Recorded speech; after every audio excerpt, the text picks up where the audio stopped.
Good morning and welcome to the December 9, 2025 regularly scheduled meeting of the House Committee on Finance. Call the meeting to order. Clerk, please take the roll. Chair Tisdel. Here. Representatives Frisbee. Here. Vanderwall. Present. Leitner. Here. Martin. Here. Posthumus. Alexander. Here. Aragona. Schutte. Here. Hoskins. Here. Carter. Neely. Breen. Young. Here. Cox. Mr. Chair, you have 9 members present. You do have a quorum. All right, thank you. And they all gave prior notice of their inability to get here. Representative Hoskins moves to adopt the minutes from the November 4th meeting. There being no objections, that passes unanimously. We'll start with testimony, House Bill 4682. Representative Woolford, come on up. And your guests. If you would please introduce your guests, that'd be great. Absolutely. Thank you. Thank you, Mr. Chair and committee members. With me today, I have Ramon Baca, Director of Livingston County Veteran Services, and Kelly Johnson, Senior Veteran Service Officer, who are available to answer any questions. I'll be testifying, and then they both will as well, and then answer questions. So, again, Mr. Chair and committee members, thank you so much. House Bill 4682 is a bill about honoring service and protecting surviving spouses and ensuring our disabled veterans and their families are not punished by red tape. Right now, Michigan's 100% disabled veterans and surviving spouses of those who died from a service-connected injury must file paperwork every single year to keep their hard-earned property tax exemption. Rules vary by township, forms get missed during illness or grief, and families who still qualify can suddenly lose this benefit through the fault of not their own. This is especially heartbreaking for widows and widowers receiving federal dependency and indemnity compensation, DIC, the federal government's clear acknowledgement that their spouse died because of military service. Yet, even with that federal recognition, a missed form or an inconsistent local process can strip them of this tax exemption promised by Michigan. I've seen it time and time again. I've seen the weaponization in our own community by one of the townships, a person who is upset that there are people getting this property tax exemption and doing everything that she could to derail. So House Bill 4682 fixes this. It makes the exemption permanent for those who already qualified, particularly surviving spouses on the DIC program. This will be so that they never lose those benefits. They'll never lose it because of paperwork or bureaucracy, as talked about previously. It creates no new exemptions and costs local government absolutely nothing extra. It simply stops eligible families from being removed by accident or bureaucracy. Mr. Chair, when Michigan makes a promise to the men and women who serve this country and to the families who stood beside them through war and its aftermath, we must keep that. This bill delivers stability, dignity, and certainty to those who have already sacrificed everything, even when they're gone. Joining me today, as mentioned, are Ramon Baca, Director of Livingston County Veteran Services, and Kelly Johnson, Senior Veteran Service Officer, who are available to answer any questions. I respectfully urge the committee to support this bill. Thank you for your time and your consideration, and look forward to answering any questions that you have. And before I turn it over to Ramon, I will just say a majority of these folks, these veterans and their families, much like the bill that is going to be passed, a bridge renaming bill for Lance Corporal Hanks, he's gone. He's buried. Hopefully he's in the presence of God. But behind that loss is a family that has been through and continues to go through chaos for as long as they're on this planet, and that story is repeated time and time again. One of those stories are just like this first sergeant who served our country, and and I'm sure he'll talk about that. But we cannot forget about these family members and make sure that we support them. Thank you, Mr. Chair. Just to make sure I understand this completely. So we're talking about a spousal benefit for those entitled to dependency and indemnity compensation. A spouse whose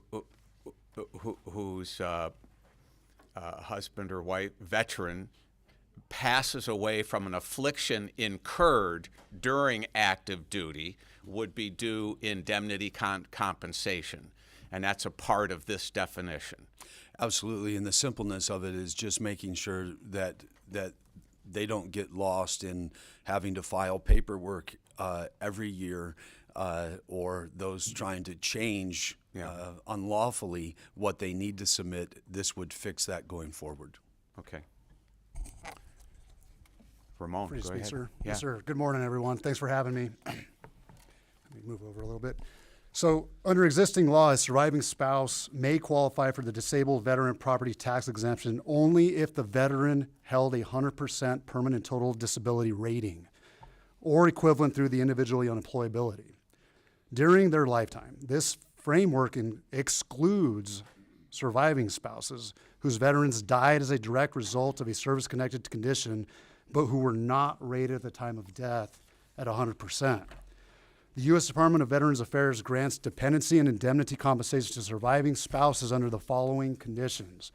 The veteran's death resulted from a service-connected disability, or the veteran was rated 100%, including individually unemployable, for at least 10 years prior to the death, or since release from active duty, and for at least 5 years prior to death, or at least 1 year prior to death if a former POW. To receive DIC, the veteran's death must be a result of a service-connected injury or disease. Currently, surviving spouses receiving DIC are excluded from Michigan's property tax exemption unless the veteran met the state's disability rating criteria while alive, as I previously discussed. This creates a discrepancy between federal recognition of service-connected death and state recognition for property tax relief. Local impact data for at least Livingston County.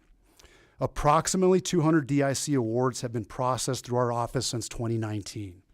We estimate an additional 100 surviving spouses may become eligible in the next 5 years as aging veterans pass away due to their service-connected disabilities. Due to the advanced age of most of our DIC recipients, the overall number is expected to remain relatively stable, as new recipients will generally replace those who pass away. So the point is if we're currently at a steady state of approximately 200, we'll always remain around that number. In some cases, veterans pass away from service-connected disabilities that are clearly severe enough to be fatal, even though they were not rated at 100% during their lifetime. This group of surviving spouses whose loss has been officially recognized by the VA as service-connected should also receive property tax exemption for their homestead to obtain meaningful relief. Their household income drastically decreases upon the veteran's passing as the VA disability compensation ceases, regardless of the rating, and they continue to bear the ongoing obligation of property taxes. We respectfully request legislative consideration to extend property tax exemption eligibility to surviving spouses receiving the DIC due to the service-connected death, aligning state with federal determinations and ensure greater consistency and fairness in benefits provided to surviving spouses. Thank you for your attention in this matter. Open to any questions, and of course, I do have Kelly here to speak. Hi. Kelly, there you go. Good morning. My only thought process on this is surviving spouses are receiving DIC deserve property tax exemptions because they have endured the ultimate sacrifice by losing their loved one, who succumbed to a condition that result of their service.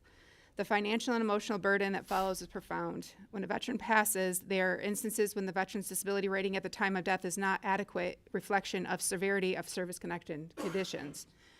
A property tax exemption is a fair, compassionate, consistent way to honor the veteran's sacrifice and protect the spouses from who now face life without them.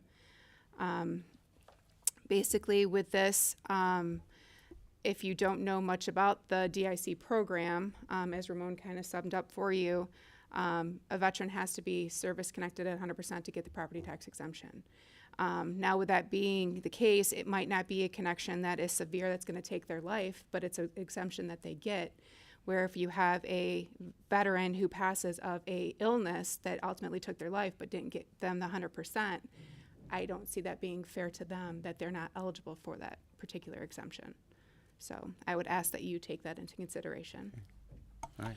Thank you. Representative. Also, Mr. Chair, I want to give this to Ramon to talk about, but getting to 100% is not an easy thing. And I don't mean this disrespectful to the Department of Veterans Affairs, but you have people who 100% are and should be 100% disabled and fight sometimes their entire life up until their death to get the benefits that they rate. And so with that, would you just speak to that, please? So as an example, I served in combat myself, Afghanistan, Iraq. I have a soldier who was a triple amputee from Afghanistan. For example, an amputation doesn't consider you 100% right off the bat. You know, it's a limited percentage. A lot of the times when folks are rated at such at the high percentage of 100, it's because multiple things attributed to it and they were stacked. And VA math is a very difficult thing to understand. I've been in this job for around 4 years, and it's not 1 + 1 = 2. As you start reaching the 60, 70, 80% thresholds, another contention of like a 10%, if you're at 80 plus a 10% is like 81 or 82%, and then they round down. So the point is that it's not all that easy to get to 100%, and so therefore it's almost rare, for lack of a better term, that people are 100%, and even far more rare that widows will get DIC, if that makes sense. Mm-hmm. Yeah, I mean, in the disability insurance world, there are all sorts of formulas as to what constitutes total disability, or can you go out and get some kind of employment. So there's a need for that. On the other hand, there are people that have genuinely incurred significant life-altering injuries or diseases, and the price to be paid for that goes on. You indicated that there might be what kind of incremental extension or numbers, maybe 100? Yeah, currently in Livingston County, we estimate approximately, since 2019, approximately 200 have been granted the DIC. And so the way I estimate is that relative number will remain the same. Okay. Because my point is that a lot of these widows are elder themselves. And so, unfortunately, as they pass, a new claim may come in kind of to replace that. So I feel like we would remain at that stable number going forward. Yeah, and that's for Livingston County. Yes, sir. Talking Granted, about that that's 200. one county. Okay. Yes, sir. That's All one right. county. I can only speak on It's a behalf tricky of it. thing when you see a need, you want to reward service on a national basis, recognized by the state, but asking us to give away somebody else's money, the locals' money. So I mean, we need to take all those things into consideration. But obviously, there is a price being paid here, and an ongoing price. And I personally I understand the desire for some recognition of that. Questions, Representative Frisbee. Vice Chair Frisbee, may I add. Thank you, Chair Tisdel. The DIC is the trigger that you're requesting that it remains and it stays flowing. What ends it? And are there penalties to be considered if somebody tries to take advantage of that? And I'll give you a for instance. If someone puts a family member who's not eligible, like a son or a daughter, into a title or a deed, and that doesn't get reported. What's the reporting mechanism besides a death certificate? And you have to remember, in some counties, the deed and the clerk's office are separate, some are together. So what triggers this event to make that go away? Okay, if I'm understanding the question correctly, I think to avoid other parties to become part of the deed and become exempted, is that okay? So as it stands right now, the veteran or as who the veteran is 100%, or if the veteran passes, the widow is extended that as well, so long as they remain on the deed itself. And I think the question is, how do we prevent someone like a son or a daughter becoming part of that deed and inherit that, and then continuing to get the exemption? I think that would just be an audit of sort, that as the person passes away, say the widow passes away, that the assessors need to ensure that who's now currently owning the home, and then they are excluded, because at that point it needs to run out, whether it's the veteran and then the spouse, and then it needs to end at that point. But in that assessor role, they only look at who's on the deed, the current deed. Okay. So I think we have to have some sense that there's an ability at the local level to say the spouse has passed on. Yeah. Now that exemption is gone. Correct. So we can prevent anybody trying to take advantage of that down the road. Correct. They need that ability to ensure that doesn't get So advanced. I don't know how that would look at the township or county level, but I think we need to think about that a little bit. And that's what we pay them to figure out, assessors and auditors at the. Well, assessors are only going to look. Yeah, the assessor's only going to look at the current deed. Okay. Representative Leitner. Thank you, Mr. Chair. My question is along those lines also. It's obviously it expires upon death, but also there's a trigger in there for if the surviving spouse remarries. And I was just curious, like along the same lines as Rep. Frisbee, is there, 'cause I actually have the bill somewhere, but is there room for some sort of audit of those circumstances? Because like right now, is it just merit based? Like, you know, like my township, we just all got our township bills, right? Not too long ago. But anyways, like say my father-in-law or somebody was a surviving spouse and got remarried, and now they're not eligible, right? Correct. But what's the reporting for that? Correct. So with the VA, the federal VA side, you're eligible for DIC, and if you can remarry after the age of 55. Okay. If you remarry prior to that, then that DIC that Ends. ends. So then, but this makes it permanent that they don't have to reapply every year to the township, right? Currently, So if we eliminate that oversight, how do we know? yeah. You get what I'm saying? understand I'm not arguing about them and being eligible for the benefit. It's just like Yeah. in general. But like, what if these happen? There's no mechanism in there to Sure. oversee that. The way I understand the new state tax commission, and the way they do is not earlier than 3 years may the townships make you reapply, but they can every third year audit. So I think on the same sense, I think they could audit and ensure that in this case the widow didn't remarry or what have you, and they have to reapply every 3 years. Some townships have elected, as I understand throughout ours, I think we have 20 total in our county.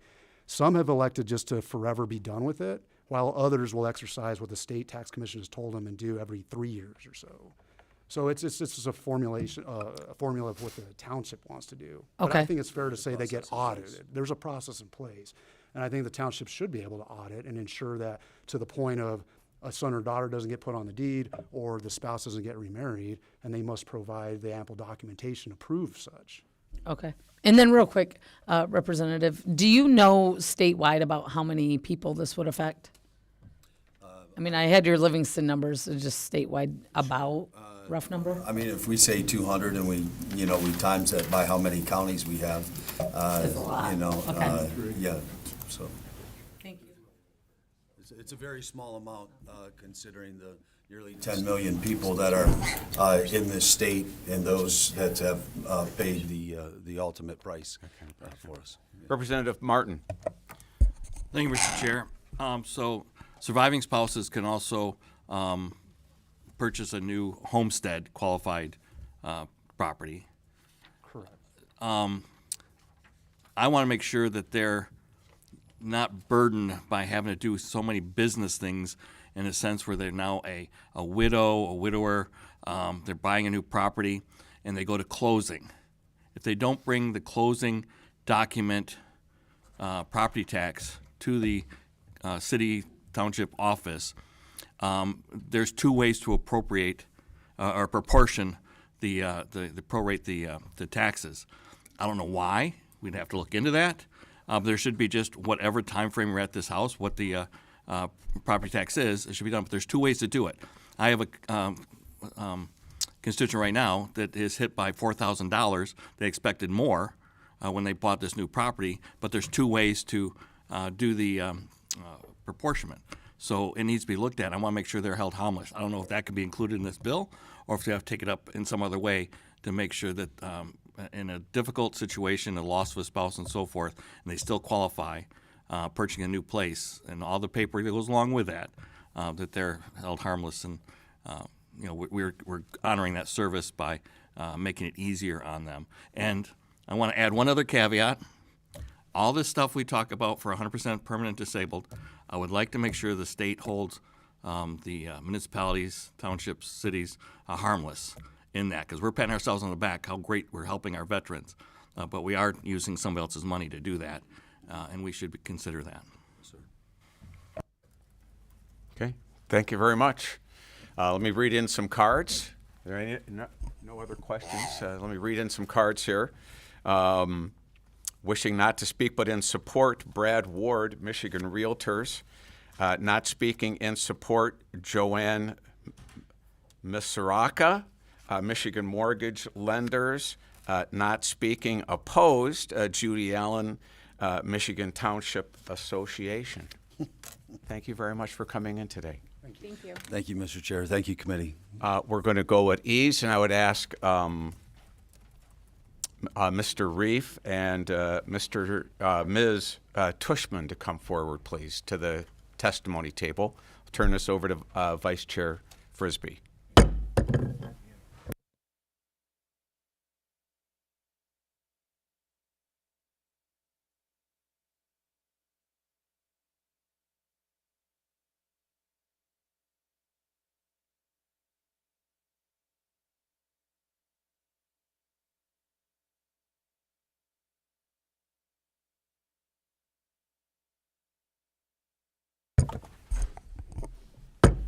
The committee will come back to order. We're ready to go. 5256 is a relatively simple and straightforward bill. I have Alyssa and Brian here with me this morning. As I've said from this testimony table before and from day one, you get more of what you subsidize and less of what you tax. Many commercial insurance, health insurance policies, and certainly Medicare through their Silver Sneakers program, recognizes the value of exercise. And so what we want to do is translate that into a state tax recognition by making a gym membership or a fitness club membership up to $1,500 a year tax deductible. That would be at the maximum, it would be about a $63 benefit a year, but it's simply a recognition that this is something we would want to endorse and that we would like people to get more involved with. About 20% of the entire national economy now is driven by healthcare, and if we can help restrain that growth a little bit by encouraging people to exercise, that would be great. So I'll turn it over. So the most important thing to us, of course, is the health and well-being of our members. And we often see a lot of people who leave because they've been injured or they're sick. I think that the physical therapists do a great job when somebody's injured, but when people are ready to be discharged, they often don't know what to do from there. They don't have any access to care that's careful, and they'll re-injure. So physical therapists, of course, are compensated and covered, and so we would just like to also be able to care for our members with some incentives as well.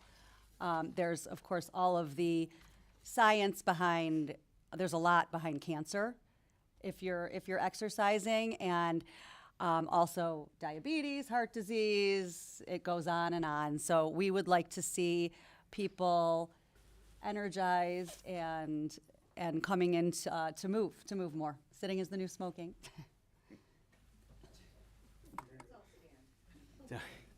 My name is Brian Reef. I'm the president of the Michigan Fitness Association. I'm also a Planet Fitness franchisee, and I'm serving my second term on the Governor's Council in Physical Fitness, Sports, and exercise. I think along the lines of what Alyssa suggested, we're looking to encourage much better behavior and taking better care of ourselves. And we've been involved with the Michigan Fitness Association since the pandemic. We are, I think, light years ahead of where we were 4 years ago, but we still have a lot of work to do. And I think the emphasis that we would like to highlight here is we're not necessarily going in the right direction. If you look at CDC statistics, in Michigan alone, about a third of the population, the adult population, is obese. And then another, about a third of those are diagnosed today with type 2 diabetes. These are, obesity is the leading cause of non-communicable chronic disease. And it's a scenario that it's solvable with exercise and diet.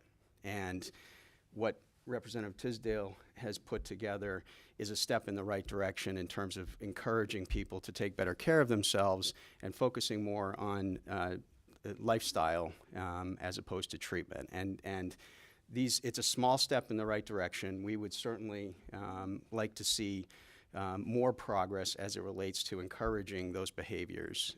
But putting something like this as a simple incentive for people to join a gym is absolutely something that we would encourage and support.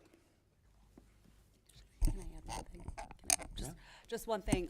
We are actually one of, I think, only 2 or 3 state associations still left from the pandemic.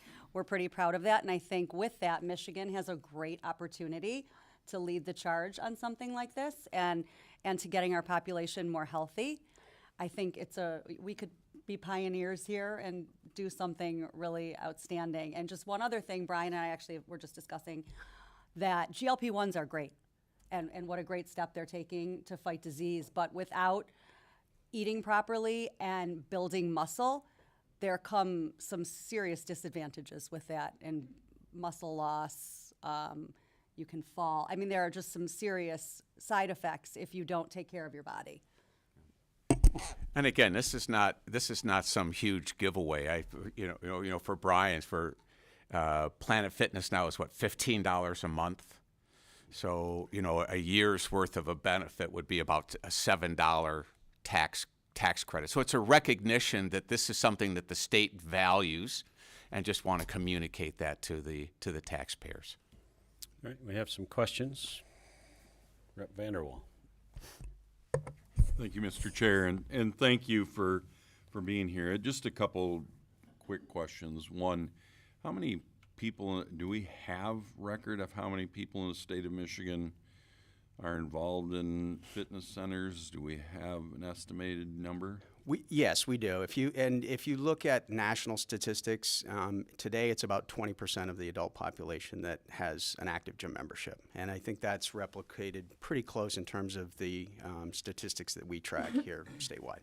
Right. So specifically, I mean, there's a lot of different memberships out there that could be qualified as a fitness membership, as I'm assuming, correct? I mean, being a member of a country club potentially could be that way too. Is there some pretty stiff verbiage inside? It's specifically defined in the legislation, and again, there's a cap of $1,500 annually, and like we indicated with Planet Fitness, for example, many club memberships, fitness club memberships, are much lower than that $1,500. Correct. Yeah, and I guess I just want to make sure that it's specified. I understand that it's up to $1,500. If it costs more than that, you're not going to get your credit towards that. I guess I just, as always, I think we do want to encourage people to get out and exercise. it alarms me on, we have a tendency as Americans to take the easy way out right now, and just because there's some new medications out there to help us reduce weight doesn't mean that's really technically making us healthier. So I appreciate it and look forward to working with you on this bill. Thank you. Yeah, thank you. Representative Martin. Thank you, Mr. Vice Chair. So, questions I have. One, Representative Tisdel just answered as far as actually out of the $1,500 credit equates to about $7 of an actual. But that would be about $63 at the $1,500. If you But maximize, but you for use example, the Planet Fitness. for Planet right. Fitness, would be about $7 and that, a and year. that would be for people that actually itemize. Correct, So, for you know, those you- that itemize and not, certainly, that, I think I that's mean, yeah, when less than I'm looking half at the now. total amount of money the state would have to, lose for revenue. That's not going to be a huge amount. The 1/3 of people with diabetes and that are obese, and the 1/3 of the population are obese. How many of them itemize? I mean, how many of them are of a low-level income? yeah, You know what I'm saying? Because that goes hand in hand. The type of food and Sure. their diets go hand in hand with their income level. Sure. So Yeah. I don't think we're losing a lot for the state Right. as far as an income level by having this deduction. It would be just a small step forward. Which was my point, and this is symbolic encouragement, and we don't want to give away the store. On the other hand, it's even for those that do itemize, it's not a huge gift. Good. That's my questions. Thanks. Minority Vice Chair Hoskins. Thank you, Mr. Chair, and thank you for bringing this legislation. I think I had a similar thinking as Representative VanWoerkom, which is the types of facilities that would be covered under this too. I too was thinking about country clubs and someone taking advantage of this in whatever facility. Yeah. But I think there's a idea of getting a tax credit or a tax deduction to go to some posh country club, even if there is a cap on it. Yeah. But that's one concern. But another question too is just I like this legislation and I like the overall goal too. And I'm just curious, was there any more thought too of other ways to kind of incentivize a healthier lifestyle? Even where we're talking about, this is just for facilities, and I don't want to necessarily muddy the waters and make this even bigger than it has to be. Yeah. But there's a lot of ways that I think we can really incentivize people to be healthier.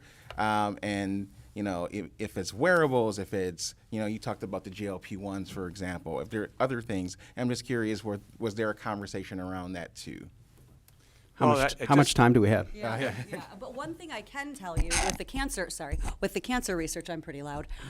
With the cancer research is that supervised exercise is a definite deterrent of that biology. So, I mean, there are a million things to your point, but yes, there are a lot of things, and with a lot of our fitness centers come diet. Oh, for instance, if you work with one of our personal trainers, I only have one little location in Clawson, Michigan. Just Brian's a giant contributing to your state, to our state. But we ask that you track your water, your sleep, your diet, send pictures. I mean, there's a lot that goes into it. But again, even with the physical therapy, when people are hurt, I think it seems like a necessity, because as you know, when you get older and if you take a bad fall, that's it. I mean, we're just trying to encourage all these good behaviors, and muscle protects a lot. So in that instance, how does one track all that information? There are a lot of apps, great technology, excellent technology. Yeah, and I think the higher level answer to your question, we are working behind the scenes and collaborating with hospital systems, with insurance companies. You get into some really complex issues, and it's easier said than done to say, well, insurance should cover a gym membership. Mm-hmm. We understand that. But we are working systematically and collaborating. We've got some very world-class researchers here in the state of Michigan that we have that we're fortunate enough to work with. behind the scenes. But again, I think that, so there is a lot that we are working on. This, to us, seemed like it was certainly a simple step in the right direction. And I think it really does set the foundation for future types of suggestions that we have in terms of encouraging physical activity. Is that your Aura ring you're wearing? That is my Aura ring, So, yes. yeah, there are a lot of have one apps you too, can so- download. I mean, your cell phone measures your steps that you're taking every day and can create averages, and if you're above and below, and all that kind of stuff. But you're right. I don't know. I'm game for anything, but like I would say, this is recognition that the state sees this as a benefit, and we want more people to participate. All right. Representative Young. Thank you, Mr. Chair. Thank you, Mr. Chair, for bringing this before us. Of course, being healthy and taking care of our bodies, the only body we get, so we know that. So I think that's all amazing, thinking out of the box. But I can't help but be concerned about, and many of y'all know I'm a minister, so I use terminology like the least of these that you find in Scripture, because obesity and poor health is tied to poverty. It just is. And so people that are dealing with those types of circumstances, though they should want a gym membership and probably do, they just can't afford it. They just can't. And so I'm concerned about this potentially being like have and have nots type of legislation. And I know that's not your intent. I know that. But then what do? I appreciate Planet Fitness in that you make it like affordable, $15. But even with that, some folks can't afford that. And then just there's a whole education component of why Or it's even so have the important. transportation to get there. Yeah, all of those things.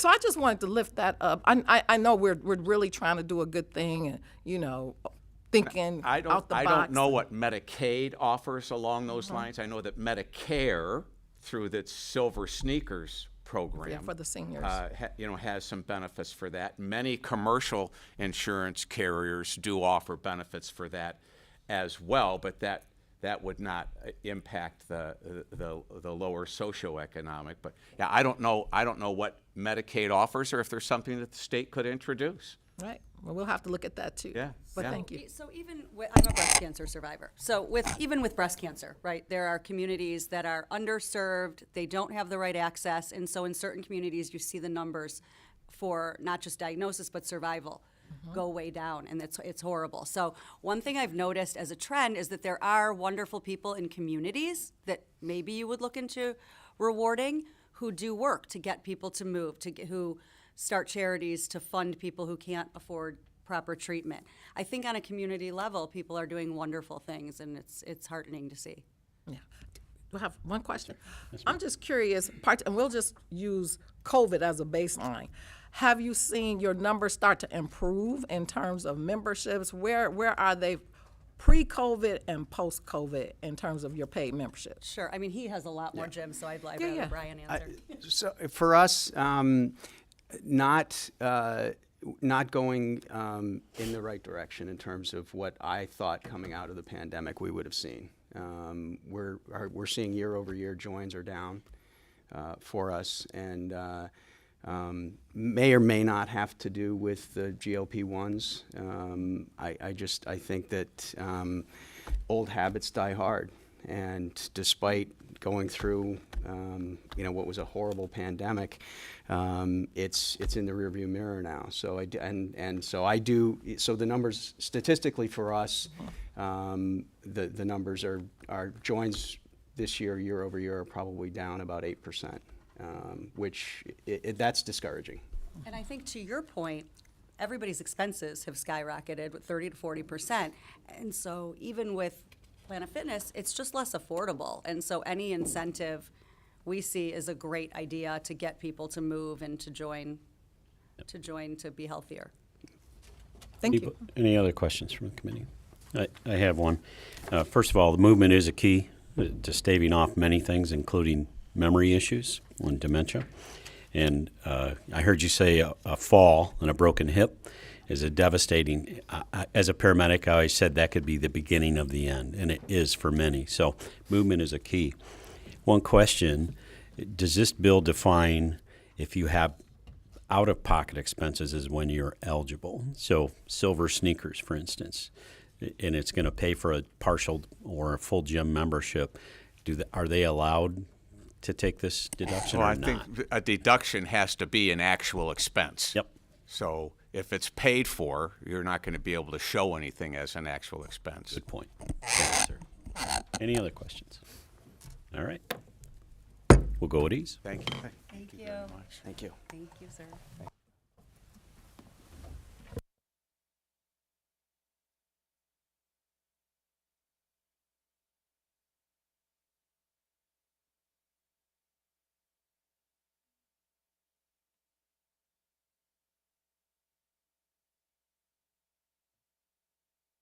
Okay, we'll call the meeting back to order. We have 5305 and 5306, Representatives VanWoerkom and BeGole. And our intent here is to hear testimony and to vote this along for timing purposes. This is the expansion, or extension rather, of a sunset.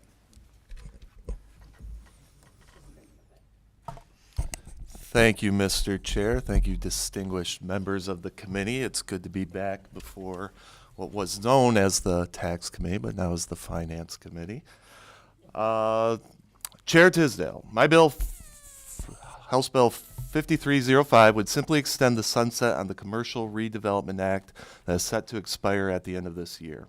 This act allows local governments to establish a commercial redevelopment district, which would consist of commercial property that is either obsolete, blighted, or vacant. Approved projects within these districts would then qualify for tax relief for up to 12 years. While this act is administered by Treasury, it is entirely up to our locals to utilize it in a way that makes sense for their communities. The Commercial Redevelopment Act and the Commercial Rehabilitation Act have been vital tools for our local communities and have helped breathe new life into our aging commercial corridors. Since 2008, this act has been used for 82 different properties, and combined, these two acts have supported nearly 500 total projects across the state. Helping our locals invest in projects like healthcare expansion in Marquette, creating space for small businesses in Wyandotte, or opening hotels and new housing projects in Detroit and Muskegon. Unfortunately, due to the sunset of this bill, there were many projects that had to be tabled this year. I hope we can move quickly to preserve this tool for our locals, and thank you for your time, and I'll give it to Representative BeGole. Okay. Thank you, Mr. Chair, members of the committee.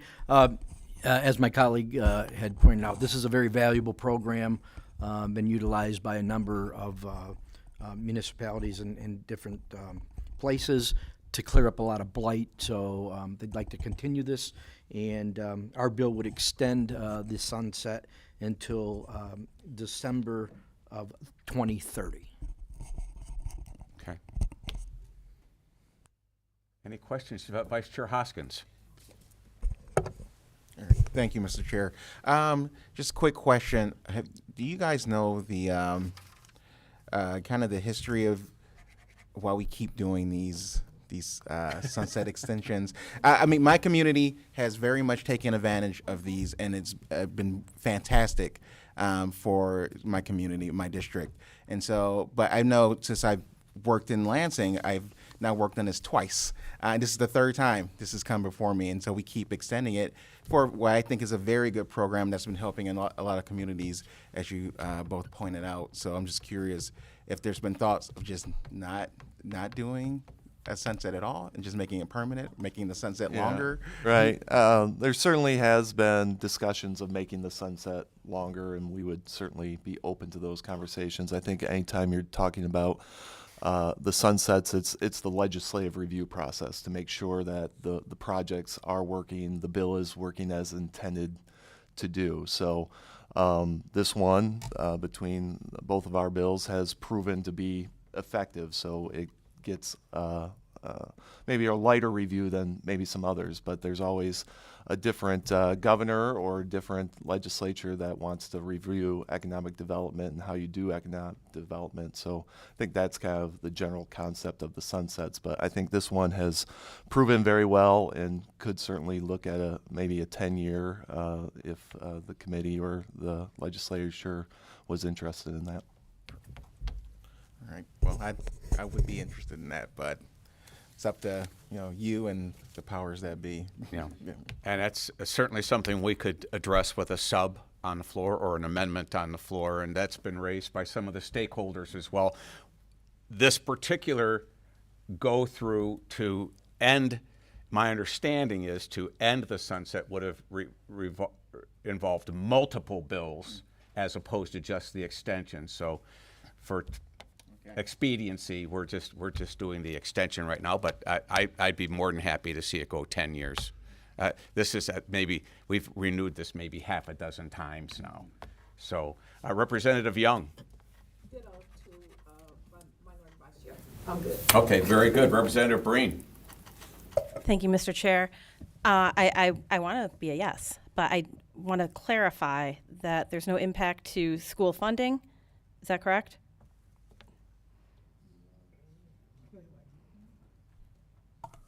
Each of our bills are different on part of that. Mine,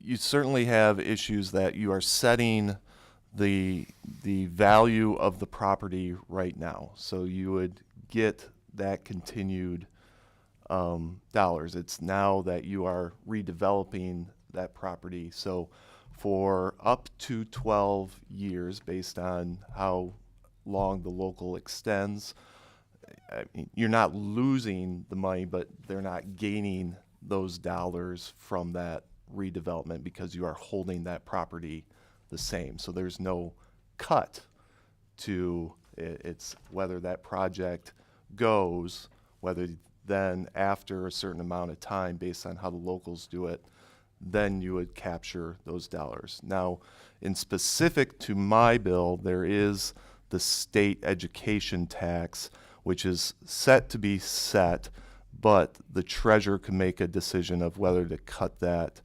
by 50%, but the state would only have 25 opportunities a year to do that. So as far as any decrease to school fundings, what you're saying is it's not going to happen because it wouldn't have happened without this otherwise. Correct. Okay. Now, what about the fiscal impact to local units of government? Well, the beauty of this legislation is the local governments are making this decision. They are the ones that are going to decide whether they want to do it and then base that on how many years that they're willing to do it. So it is their decision. Thank you for verifying that. I should have just cut you off when you said you wanted to be a yes. Maybe that has been a lot. Representative Martin. Thank you, Mr. Chair. Just revisiting Sunset real quickly. Some projects didn't start because we didn't address this review early enough. Is there a way to put in there a time when we have to review something so the sunset doesn't affect a planning decision if a program's going to be there when they need it? A year out, for example, like you mentioned, because you wait till December. When it expires in December, then nobody's done anything with it, and they're trying to do the next fiscal year. And I just want to know when we actually review these for the sunsets. Yeah, I mean, a lot of that's the local control. I was brought aware of a project in Detroit where they've been trying to get on the docket for several months, but because of the time constraint that they had, that they couldn't get on the docket in time, and now they're running into the deadline. So I don't know of forcing locals to make a decision by certain date. Kind of works on this. Not the locals. I'm talking about our responsibility. So the locals know that it's been extended and the sunset has been extended. If we wait until the last month of a bill before we extend it and review it, that doesn't help the locals at all with their planning process. It's incumbent on us to give them the time they need. Do we have a process in place to review our sunsets in a timely manner for locals to make those decisions. I don't think we can address that statutorily. I think that is an internal discussion. It may be something to address statutorily that will apply to all sunsets. If that's something you'd like to work on. A sunset to the sunset? Yeah, a sunset to the sunset, that's right.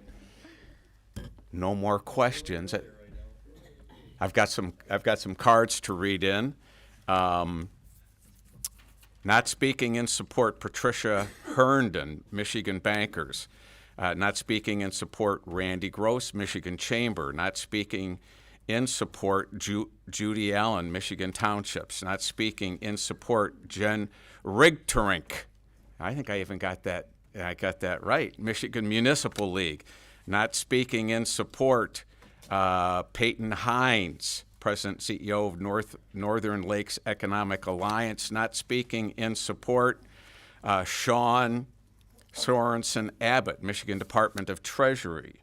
Not speaking in support, Brian Schoaf, Detroit Regional Chamber. Not speaking in support, Katie Fuller. Thank you, gentlemen. And at this point, we'll take a motion to move this forward. Anyone? Vice Chair Hoskins makes a motion to report 5305. Please take the vote. On the motion to report, Chair Tisdel? Yes. Representatives Frisbee? Yes. Vanderwall? Yes. Leitner? Yes. Martin? Yes. Posthumous? Alexander? Yes. Aragona? Yes. Schutte? Yes. Hoskins? Yes. Carter? Neely? Yes. Breen? Aye. Young? Yes. Pies? Yes. Mr. Chair, you have 13 yeas, 0 nays, 0 pass. The motion prevails. And that will be reported with recommendation. Motion for 5306. Vice Chair Frisbee, take the vote, please. On the motion to report, Chair Tisdel? Yes. Representatives Frisbee? Yes. Vanderwall? Yes. Leitner? Yes. Martin? Yes. Posthumous? Alexander? Yes. Aragona? Yes. Schutte? Yes. Hoskins? Yes. Carter? Neely? Yes. Breen? Aye. Young? Yes. Pies? Yes. Mr. Chair, you have 13 yeas, 0 nays, 0 pass. The motion prevails. And that will be moved forward, reported with recommendation. Vice Chair Hoskins moves to excuse absent members with no objections. That motion prevails. No further business in front of this committee. We stand adjourned.